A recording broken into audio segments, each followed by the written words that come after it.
Need to quickly scan a QR code using your Samsung phone? Samsung Galaxy devices come with multiple built-in ways to scan QR codes instantly without downloading any extra third-party apps. Here's how to do it step by step. If your camera doesn't scan automatically, tap the settings gear icon in the camera app and make sure the toggle for scan QR codes is switched on.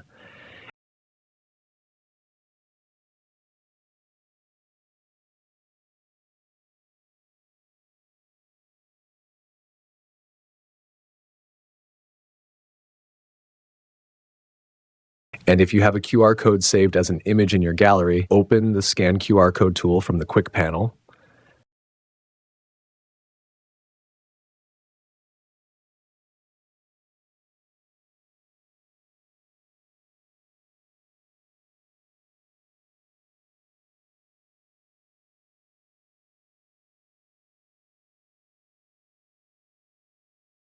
Tap the gallery icon at the bottom.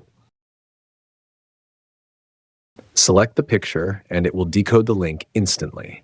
That is how you can easily scan any QR code on your Samsung phone. If this quick tutorial helped you out, please give it a like and subscribe for more fast tech guides.